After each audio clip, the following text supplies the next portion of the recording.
AP11 अदला बदली। रिया और आर्यन को लगा जैसे उनके सामने किसी ने आईना रख दिया हो। कत्थई बड़ी बड़ी आंखें, गोरा रंग, लाल गाल, बाहर निकले कान। रिया आर्यन को छूकर चेक करने लगी। पहले तो रिया ने आर्यन की नर्म और नाजुक नाक दबाई, फिर उसके कानों को अपनी उंगलियों से मसला, फिर अपने दोनों हाथों में रिया ने आर्यन के दोनों हाथ लिए। रिया आर्यन की हथेलियां देखने लगी। रिया बेंगलुरु में एक बार वैक्स म्यूजियम गई थी। उसे ऐसा ही लग रहा था जैसे आर्यन रिया का मोम से बनाया हुआ पुतला था। आर्यन पलके झपकाए बिना रिया को देखे जा रहा था।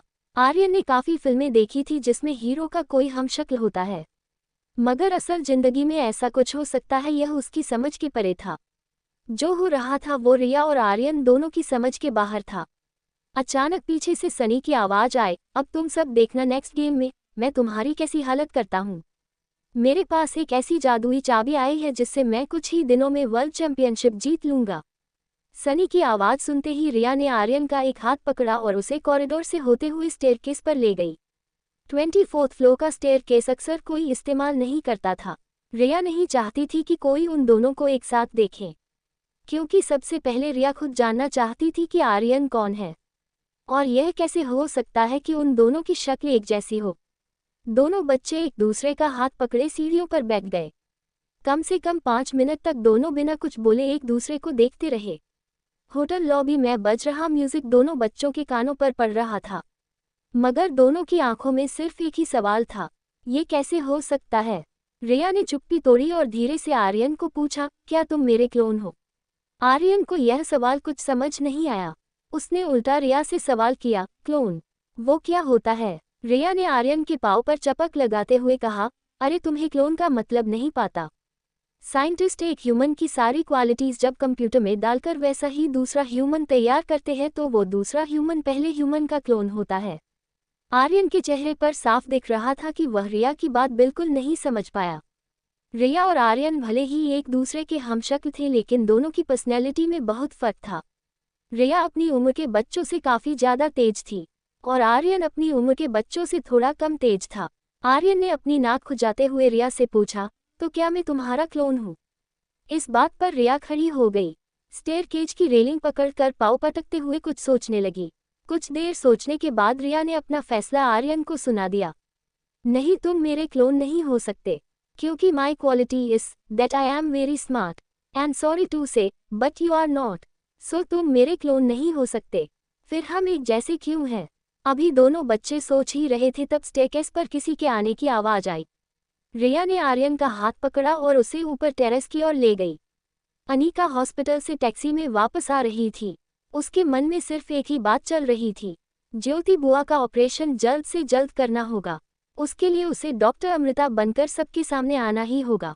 उसने अपनी पर्स से डॉक्टर अग्रवाल का कार्ड निकाला और उनके पर्सनल नंबर पर फोन लगाया। जैसे ही डॉक्टर अग्रवाल ने फोन उठाया, अनिका ने उन्हें बताया, हेलो डॉक्टर, मैं अनिका गुलेरिया बोल रही हूँ। ज्योति बुआ के ऑपरेशन के बारे में क्या आपसे 2 मिनट बात कर सकती हूँ? सामने से डॉक्टर अग्रवाल ने अपने फ्रेंडली अंदाज से कहा, of course my dear, please go ahead. Anika ने बड़ी कॉन्फिडेंटली डॉक्टर अग्रवाल से कहा, डॉक्टर, ज्योति बुआ के ऑपरेशन की तैयारियां कीजिए, कल डॉक्टर अमृता उन्हें ऑपरेट करने आ रही हैं। ये बात सुनकर डॉक्टर अग्रवाल थोड़े हैरान हो गए।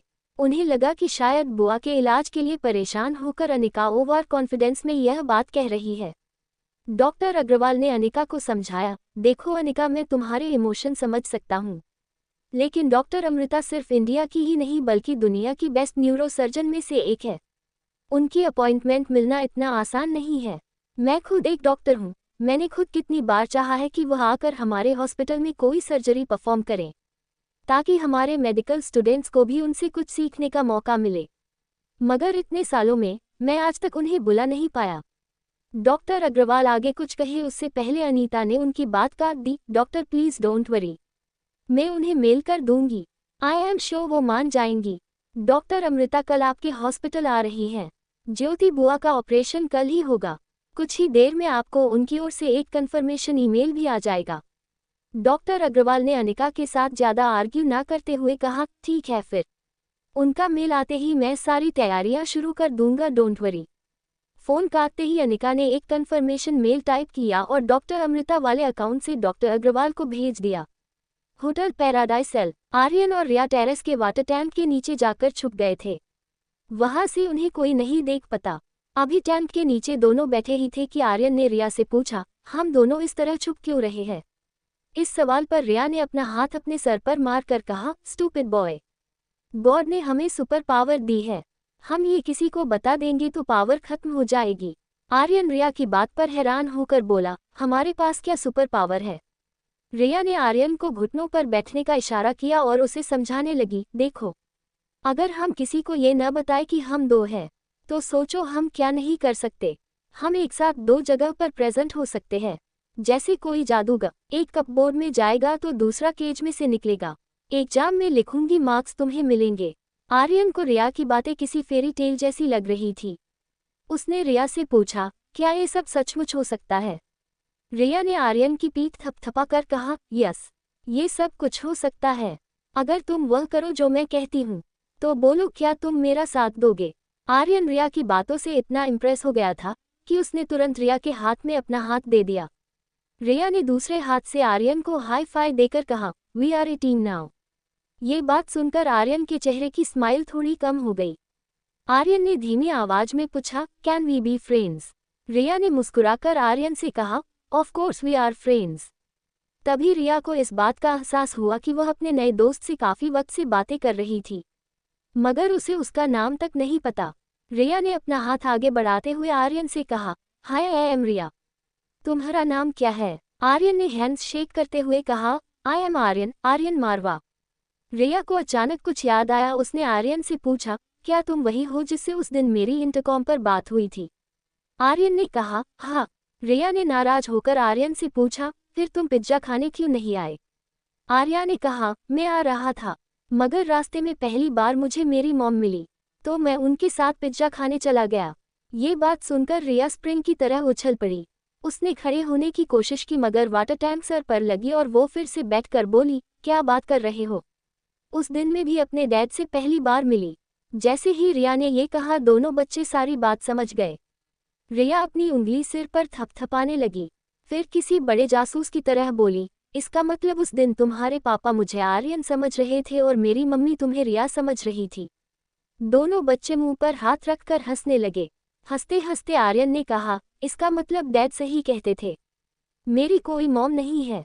आर्यन के मुंह से ये बात निकलते ही दोनों बच्चे शांत हो गए। आर्यन ने अपना चेहरा अपने घुटनों पर रख कर रिया से रिक्वेस्ट की, क्या मैं आज रात रिया बनकर तुम्हारी मॉम के साथ रुक सकता हूँ?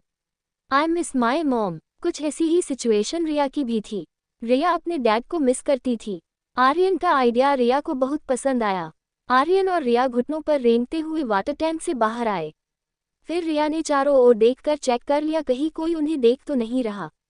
फिर आर्यन के कंधे पर हाथ रखकर सीढ़ियों की ओर जाते हुए बोली, ठीक है, आज रात तुम रिया बनकर मम्मा के साथ रहो और मैं आर्यन बनकर तुम्हारे डैड के साथ रहूंगी।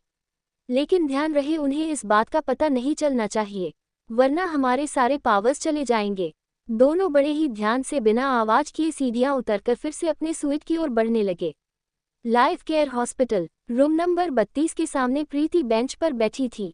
उसकी आंखों से आंसू तो बह रहे थे, मगर उसकी सिसकियां खत्म हो चुकी थी। प्रीति को यकीन नहीं हो रहा था। जब उसकी मां जिंदगी और मौत के बीच लड़ रही थी तब अनिका उनका साथ छोड़कर जा चुकी थी। कामिनी ने प्रीति के कंधे पर हाथ रखा।